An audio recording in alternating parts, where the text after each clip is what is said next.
សេចក្តីស្រឡាញ់ដែលពិតប្រាកដ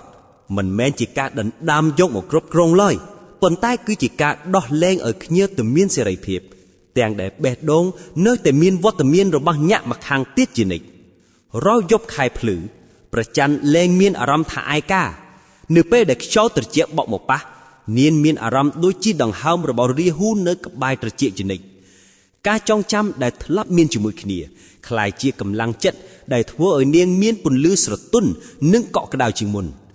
មនុស្សលោកនៅតែបន្តមើលមកនាងហើយសរសើរថាព្រះច័ន្ទយប់នេះស្អាតប្លែកពួកគេមិនដឹងទេថាអ្វីដែលធ្វើឲ្យនាងស្អាតគឺដោយសារតែនាងមានអាចកំបាំងនៃក្តីស្រឡាញ់មួយដែលលាក់ទុកក្នុងចិត្តវាមិនមែនជាស្នេហាដែលឈឺចាប់ប៉ុន្តែគឺជាស្នេហាដែលយល់ចិត្តច័ន្ទនិងរាហូទោះបីជាស្ថិតក្នុងโลกពីរខុសគ្នាមួយជាពន្លឺមួយជាស្រមោលតែពួកគេបានបង្រៀនពិភពលោកថាវត្ថុខ្លះមើលមិនឃើញដោយភ្នែកទេតែអាចដឹងបានដោយបេះដូងហើយការចងចាំដែលល្អបំផុតគឺការដឹងថាមានម្នាក់កំពុងតែស្រឡាញ់យើងពីកន្លែងណាមួយទោះបីជាយើងមិនអាចជួបគ្នាក៏ដោយព្រះច័ន្ទបិទភ្នែកទទួលយកភាពត្រជាក់នៃរាត្រីរួចដកដង្ហើមធំដោយក្តីសុខនាងនឹងបន្តភ្លឺស្អាតបែបនេះរហូតទៅដើម្បីជានិមិត្តរូបនៃក្តីស្រឡាញ់ដែលមិនចេះប្រែប្រួល